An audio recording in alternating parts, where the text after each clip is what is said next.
Hello, ladies and gentlemen, Nick here, and welcome to my review of the 2010 Doctor Who Christmas special, A Christmas Carol. Okay, so this is the first Christmas special to be written by Stephen Moffat, taking over from Russell T Davies. As part of the deal of showrunner is that when they do the Christmas specials, the showrunner will write the Christmas specials. So Russell did back when it was him, and Stephen Moffat did it when it was him. Chris Chibnall opted not to do Christmas specials each year, instead doing occasional festive specials. So we had Resolution for New Year's Day 2019 and the upcoming Revolution of the Daleks, either for Christmas 2020 or New Year's Day 2021. So with Chibnall, it's more of an occasional thing, whilst with T. Davis and Moffat, it was annually. Um, this is also the first Christmas special to star Matt Smith as the 11th Doctor, as all the Christmas specials prior to this featured David Tennant's 10th Doctor. So, without any further ado, A Christmas Carol. So, the plot of this episode sees Amy and Rory, as part of one of their honeymoon trips, are on a crashing spaceship heading towards a planet. So the Doctor has to go and try and because of the cloud in the interference, the ship can't land properly. So the Doctor has to go down and help somehow sort out the clouds so he can allow the ship to land properly. And the way he can do this is to use this machine owned by a Mr. Kazran Sardik, played by Michael Gambon, in order to control the clouds in order to allow the spaceship to land. However, Mr. Kazran Sardik is not a very nice person. He's not a very nice guy, and he doesn't really want to let anybody land on the planet, as it will increase the surface population, and he doesn't really care about them, to be honest. So he's not really interested in helping the Doctor out with his machine, and unfortunately, that he's the only person who can actually control the machine, as they're isomorphic. They would only respond to him. So the Doctor has to find a way to convince him to help him. And once hearing a Christmas Carol on the interco announcer thing, the Doctor then gets the idea of using Charles Dickens's A Christmas Carol story as a basis to change a grumpy miser's life and make him a more happier person, so he can help save the spaceship from before it crashes onto the planet, killing 4,003 people on board, as well as possibly whoever's on the surface at the moment. So that's the setup, and then we dive into the Christmas Carol element of the story. Now, when this story's title was announced, I'm sure a lot of people were very kind of annoyed that it was a Doctor Who take on A Christmas Carol, because it wasn't an original Doctor Who story. Doctor Who usually does original stories. It would take inspiration from the previous ones, but it would from other stories like Frankenstein, for example, for Brain and Morbius. But it would never do a direct adaptation of anything, or at least not on screen. Not to mention, A Christmas Carol is probably the most adapted story of all time. At time of this Doctor Who episode coming out, only a year prior, a animated version with Jim Carrey and directed by Robert Zemeckis came out, and that time recording in August 2020, and probably it's coming out this video is probably coming out in September 2020. Less than a year ago, in December 2019, a new adaptation starring Guy Pearce was released made by the creators of Pinky Blinders, I believe, or I think Pinky Blinders and Taboos creators teamed up to make a darker, more adult version of the story. So yeah, every other couple of years there seems to be a new adaptation of this story. And quite a few big name actors have played the role of Scrooge in many of them. But as this is a show about time and space travel, Doctor Who was able to do something a little bit different this time, whilst using the basis of the story to tell its own type of story, inspired by A Christmas Carol, its own version of A Christmas Carol, as the Doctor goes back in time to try and change Kazran's life by being a bit more of a prominent figure in his childhood, and helping him get to see fish when he was younger, when he didn't get to, and also introducing him to Abigail, a girl who's unwell, although the Doctor doesn't know this yet, and is in the icebox as Kazran Sardik's father, Elliot, also played by Michael Gambon, took people as security in exchange for giving out loans. Abigail volunteered for the process, and it probably kept her alive due to her illness. Though we do not find out about this illness until later on in the story. But because she loves the fish, Kazran chooses her to be the person in the icebox. And the reason they go and get her from the icebox is because they have an encounter with a giant shark who's floating around the sky in the fog. And it eats the Doctor's sonic screwdriver when it's trying to attract a fish, and accidentally eats and swallows half of it, stunning her and almost killing her. So they have to use the icebox to get her back into the cloud field so she would be able to survive. And that's why they have Abigail join them. And then after that adventure, the Doctor promises to visit them every Christmas. Which he does so we start off with Kazran being 12 at the first one, and then when the Doctor comes back, he's probably 13. And then we count up the years. The first trip has them flying the shark like a sleigh across the town of Sardic Town. Imaginative name there, Mr. Sardix. But with the third Christmas, presumably around when Kazran's about 14, they start going off on trips across time and space each Christmas. Eventually we get to a teenage Kazran about when he's 17, I think, and they spend the Christmas with Abigail's family. But it's also around that point where she and Kazran start to form a romance with each other. The next Christmas, unfortunately, is a bit more of a sadder note, as Abigail only has one more day left after this night.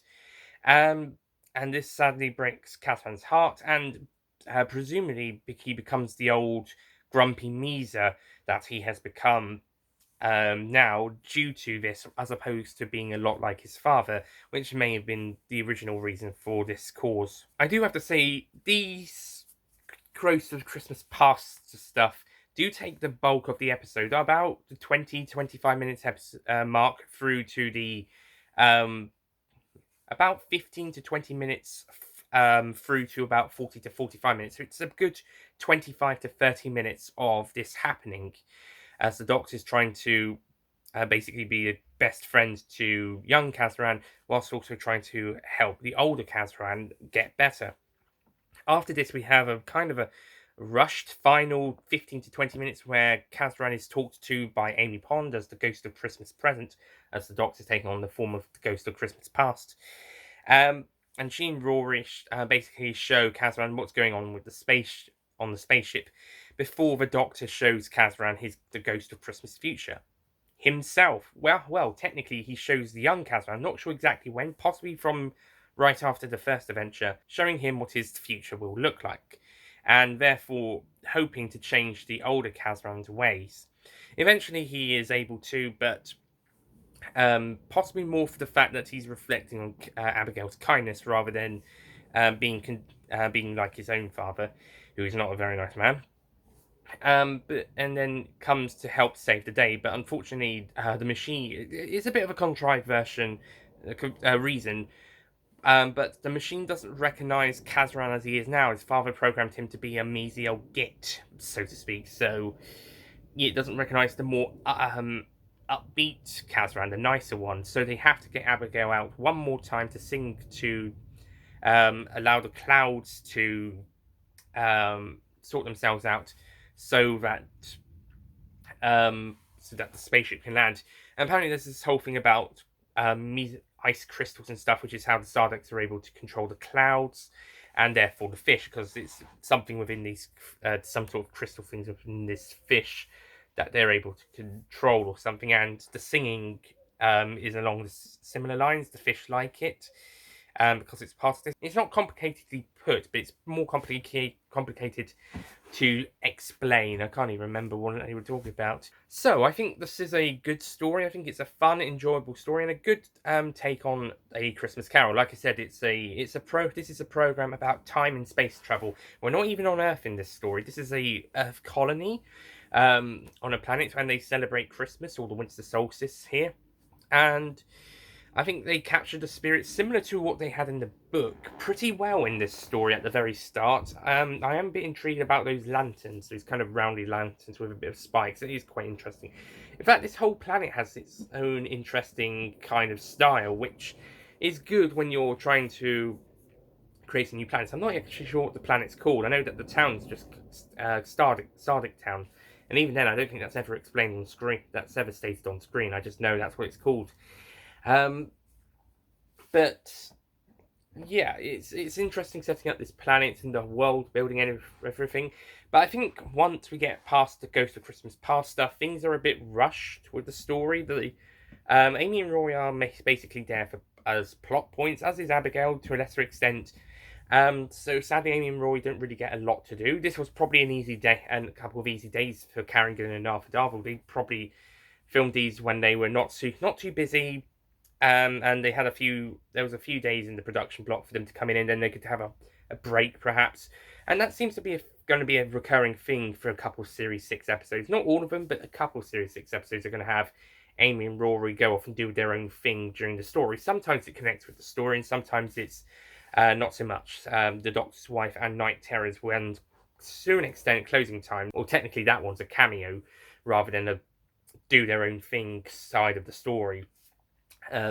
But yeah, this becomes a bit of a running thing in Series 6, where Amy and Rory will go off and do their own thing that may or may not tie in with the rest of the story, or if it does, it's not as much of an involvement as the Doctor or other characters' parts. That being said, Carrigan and Arthur Darvill are great as they are, although it is disappointing that this is the first on-screen story as a married couple after the Big Bang, after the ending of the Big Bang, and this is the first time where they go off and do their own thing, and it doesn't really contribute an awful lot to the story. It contributes a bit, but not an awful lot. So we have to wait until the next episode, or at the very least, the comic release specials, to find out what the dynamic between the two is like now that they are married. That being said, Matt Smith as the Doctor, 14 episodes, 15 if you include the End of Time Part 2, and he is still outstanding. Matt Smith is outstanding as the Doctor. In 2010, he did not do a thing wrong. Or 2009/2010 if you want to include filming. But he did not do a thing wrong in his first year. He is absolutely fantastic, as the Ninth Doctor would say. I think this is when the sillier, more fun, comedic 11th Doctor starts to come around. I mean, we've seen hints of that earlier on, and he is a kind of a more fun incarnation. But Series 5, he was definitely a bit more serious than what he would be later on. He was definitely got angrier a lot. And whilst we will see plenty of darker 11th Doctor moments later on, especially in this series, I feel like we started to enter the more fun, childish side of the Doctor here, after a couple of hints of it earlier on, following a bit more of a serious take in Series 5, with the more human side included. So basically not too similar to the 10th Doctor. Well, 10 is a very human Doctor, and I think 11 followed suit in his first series, but later on he will get more alien as he gets more silly and childlike, somehow. But I really loved Matt Smith in his first series, and I think he continues to be like that in here, but he does start to show more of the more childlike comedic side in this story, although playing it well with his more serious sides, and he's able to switch between the two within a second. He absolutely fantastic, and he pretty much carries most of the story when Michael Gambon's not on screen. He's basically the one who's carrying most of the story. That being said, Michael Gambon is outstanding as Kazran Sardik and Elliot Sardik, as well as he plays Kazran's dad. So he is absolutely outstanding as both Sardiks. And yeah, he's possibly one of the best supporting actors of this era. Not just the Matt Smith era, but the revives the era as a whole. But then again, Doctor Who has several million fantastic guest stars in its entire show, especially in the new series. Similarly, a young Catherine Sardik, played by can't remember his surname, but his first name's Lawrence. I can't remember his surname. I'll put it down below if I remember in the editing. But he's the actor who will then go on to be the young Professor Xavier in X-Men First Class. He is a great young actor in both this and in X-Men First Class. He is absolutely brilliant. And he does like I said, he's a brilliant actor in this story. It is a bit of a shame that we don't see more of him because he's really great in his scenes we do get. Although I do think his crying could have been a bit more believable. Catherine Jenkins makes her acting debut as Abigail, who is a friend of the Doctor and Kazran, later Kazran's lover for a little bit, sort of. They're in a bit of a romantic relationship. And Jenkins does a very good job, although the character herself, yeah, she's fine. I mean, there isn't a huge amount of personality, but there's enough to like her, and there's enough of the character to know about the character once we left the episode, what she's about, and everything. It's she's a good character. She's fine. She's mostly a plot device, but yeah, she'll do. And Catherine Jenkins is really good in the role, and she also gets to sing two songs in the story. One when she's just been released for the first time, and one at the very end, which includes the word silence, which could be a hint to what's coming up in the series with the silence. Hmm. It's actually a really good song. It actually reminds me of the end of time part 2, where they have veiled the Daysem Farewell 10. It just reminds me a lot like that. It's kind of a mix of melancholy orchestral song. Well, I'd say orchestral with a singer. Um and it's towards the end of an episode. But in this case, the Doctor is not regenerating. Thank God. Um and it actually works really well as at the end of this episode. I also like the idea of the fish in the fog. I thought that was handled well. The shark was also a pretty interesting idea, although not terribly scary when it does happen, but it is quite a bit of a jump scare when it does come in through that window. Although why it chose to go after that specific fish that was bobbing itself near the sonic screwdriver rather than going after a fish that was actually in the open, I don't know. Maybe that was the closest fish and it just decided to eat it because it was hungry and accidentally ate half the sonic screwdriver at the same time. Whoopsies. Actually, fun fact, according to the Doctor Whoology book, the sonic screwdriver the 11th Doctor gets after this one, although it looks the same as the one in here, it's actually a different model. It's a different model, a bit like how in Smith and Jones, when the Doctor's Sonic got burnt, he then replaced it with another model which looked almost exactly the same, although there were some slight differences to it being a bit making it a little bit different. It was a bit more, I think it was a darker grey than a light grey, perhaps on the main bit. But with the 11th Doctor Sonic Screwdriver after this story, it doesn't really change much. It's pretty much more or less the same prop. There isn't really an update to it like the 10th Doctor's one in Smith and Jones. So yeah, it's just a replacement Sonic instead of a completely new Sonic screwdriver being introduced in the next episode, like in Hell Bent, after an entire series of the last Sonic being not you making one last appearance in The Magician's Apprentice. Then Sonic Shades took over for the series, and then the new Sonic screwdriver came in for one series. That was a shame. I liked this series 10 Sonic screwdriver. I'll get more into that when we get to series 9 and 10.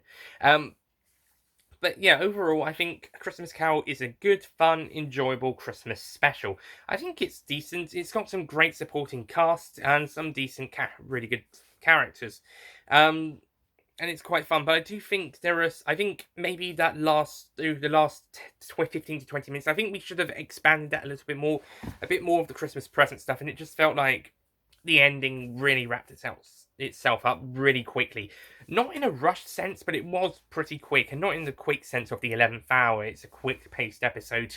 But no, it just felt like it was really quickly finished up. Maybe if the episode was another 10 minutes, or at least 5. We can do Christmas specials longer than 60 minutes. Look at Voyage of the Damned. That was about 70, and heck, that episode was supposedly going to be even longer.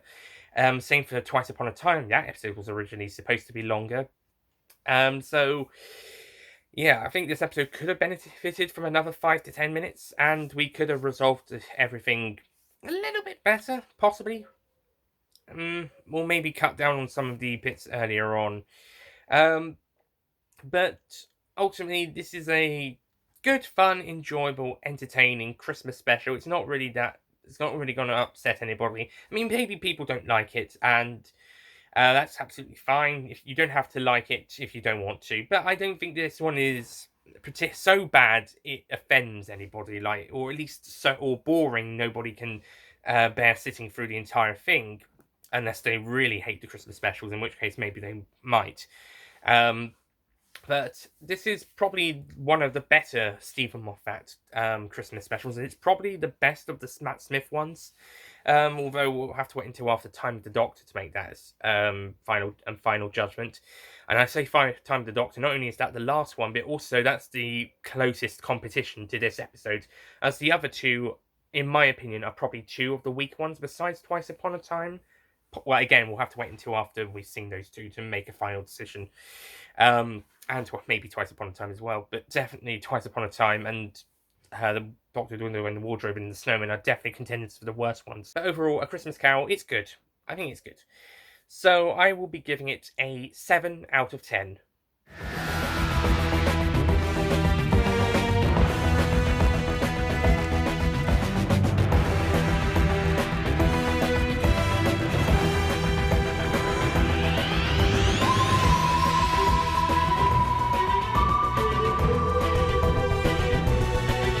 Yep, I think it's a good, fine, enjoyable Christmas episode, and takes Charles Dickens's A Christmas Carol story in a nice new direction, as Doctor Who would do it. It's really well done.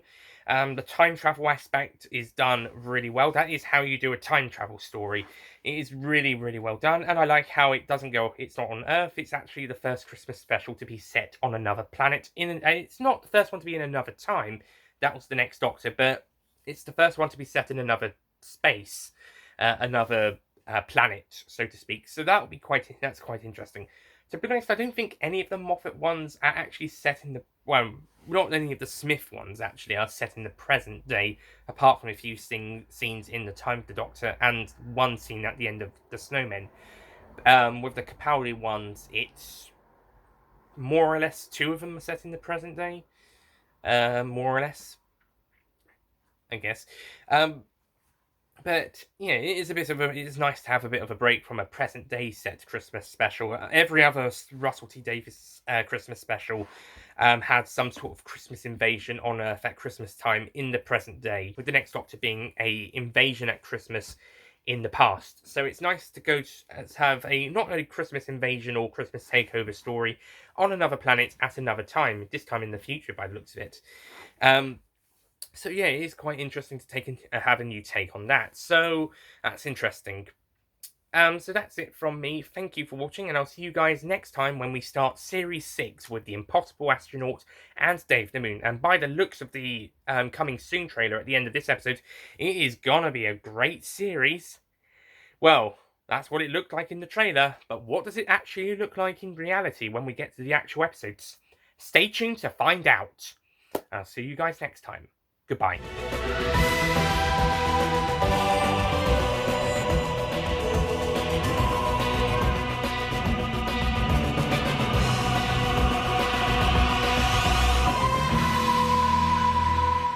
Don't forget to click below to subscribe to the official Nicholas Payne Retro YouTube channel.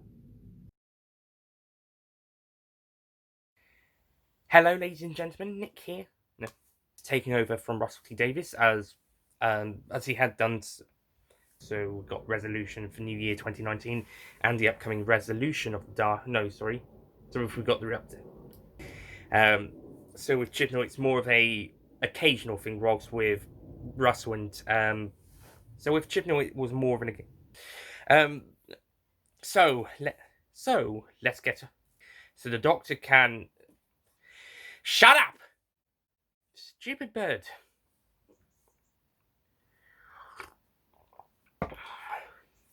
Shut up, bloody birds. Going to eat somewhere else. However, this is a story about but because she loves fish, Ellie so the Doctor, Kazran, and Abigail help but with the third Christmas, when Kazran's presumably 14, they start going out into trips across oh shit.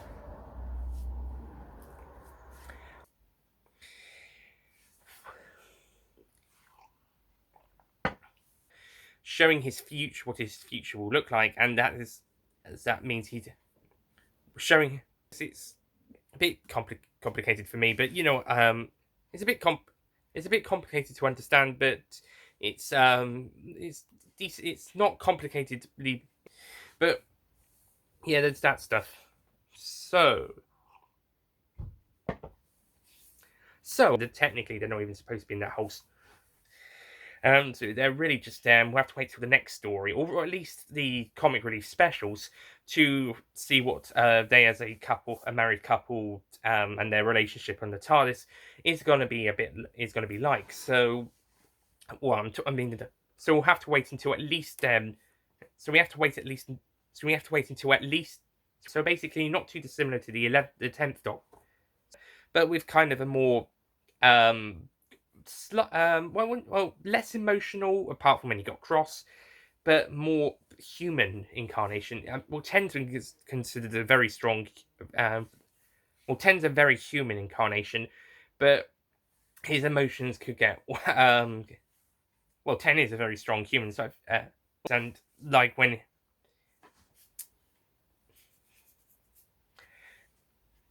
in English, um, where it's a kind of a loud song and loud. Yeah, I don't. Oh my god, I don't really care. Nothing important. The shark thing was pretty good, although not. I think it was scary to start with, but not terribly scary as we went along. Forget that. Rather um, than a completely new sonic screwdriver made for the next episode, like in Death in Heaven. Death in Heaven, no, not that one. Um, but overall, I think, like I said,